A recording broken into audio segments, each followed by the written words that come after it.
E eles passavam a noite inteira sentado.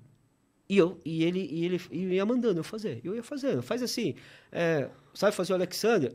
Olha a receita. Eu olhava a receita e fazia. Ele só olhando, cara. Ficava A coordenando. noite inteira, cara. Cara, e aí, assim, tipo, quando a coisa apertava, ele vinha e ajudava. Mas eu não queria que ele fizesse nada. Eu meio que fui responsável por isso. Por quê? Porque eu queria aprender, cara. Então, meu, só vai falando o que eu tenho que fazer. Eu ia fazendo. Então, cara, acho que foi o lugar que eu mais fiz meia de seda, Alexander. Cara, foi a época do Keep Cooler, que explodiu o Keep Explodiu, Cooler, né?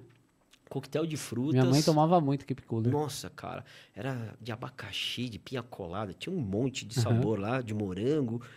É, E aí, cara, foi assim, entendeu? Então eu cheguei com muita vontade, né? Eu cheguei com muita, cara, com muita sede, porque aquilo pra mim.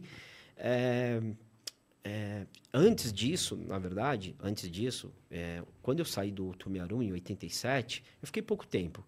Eu fui trabalhar num outro bar, que era ali no Canal 5, chamado White Red, que era uma choperia e de um cara que infelizmente também faleceu há pouco tempo, chamado Meno. O senhor Meno, a gente chamava ele de senhor Meno. O senhor Meno era o equivalente, vamos dizer assim, o que é o Ricardo Amaral Zé Vitor Oliva, Sei. dadas as proporções De Santos. de Santos. Então, todos os bares bacanas, legais, era do Meno. Então, ele tinha alguns bares. E eu não sabia quem era, óbvio. Eu fui trabalhar lá. E eu saí da Copa e fui ser comim. Eu não sabia o que era comim. Aí eu liguei pro meu tio, que trabalhava no Casa Grande Hotel. Perguntei para ele, o que que é isso, cara? Eu já tinha perguntado pros garçons, né, que trabalhavam lá. Mas aí eu queria saber. Ele falou, cara, bacana, legal. Vai sim, porque você vai ganhar mais e você vai aprender mais. E eu, cara, eu lá, louco, né, meu? Comendo, não era nem de garfo e faca, era com a mão mesmo, de tanta fome de que eu tinha de aprender e de conhecer. E aí eu fui trabalhar lá.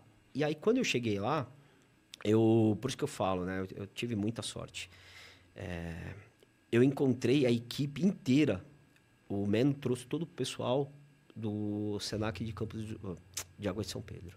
Então, o maître, gerente, todo mundo, a maioria que trabalhava lá, poucos eram dali de Santos. A chefia toda tinha vindo do Senac de Água de São Pedro.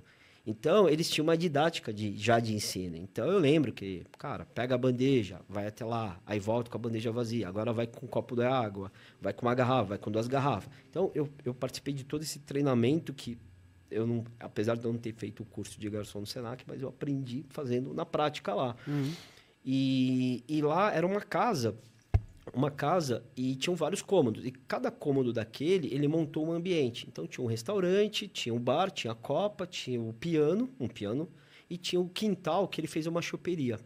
E eu fui trabalhar com um garçom, assistente desse garçom, na choperia, que era no quintal. Então eu tinha que buscar a bebida na copa, que era chopp, tudo lá, e os drinks, os coquetéis, eu tinha que ir no bar. E aí eu não sabia, cara. O bar era uma sala que ele tinha uma porta de correr, como se fosse porta de tatame. E eu cheguei e já fiquei vidrado naquela porta, querendo saber o que tinha atrás da porta, É. né? E eu ficava olhando, né? Caramba, o que que tem aí? E ninguém abria a porta. Ninguém abria a porta. Eu cheguei lá umas 4 da tarde, acho que a casa abria às 6 ou 7 da noite. E eu fiquei lá, né, fazendo as coisas, ajudando todo mundo e querendo saber o que tinha atrás da porta.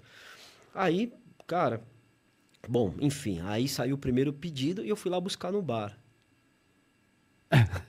Cara, quando eu vi aquilo, eu também, foi a mesma coisa, cara. Eu falei, que é isso? Eu nunca tinha visto um American Bar na minha vida, assim, né? Ao É. vivo. E na época era o Samuel, ele era cabeleireiro durante o dia e à noite ele era bartender. Mas era um cara, tinha uma presença Sei. grande, né? E isso, meu, um gentleman, um gentleman. E eu cheguei lá, né, com o pedido, entreguei pra ele e fiquei olhando aquele monte de garrafa, aquele monte de copo, cara, e o cara, sabe, um monte de fruta lá, né? E aí eu sei que, cara, aquilo, eu falei, e aí, o que que eu fazia? Eu ficava perguntando pro garçom, cadê? Não tem pedido? Não tem pedido? Não tem pedido? Pra ir lá buscar. E aí eu peguei intimidade com o Samuel, o bartender, o barman lá da White Red. E aí eu ficava conversando. E aí o garçom via puta atrás de mim, né? Meu, cadê o pedido? Eu esquecia, cara. Eu ficava lá perguntando. E ele nadando também, né? Porque ele tinha que soltar o pedido do garçom e atender o balcão.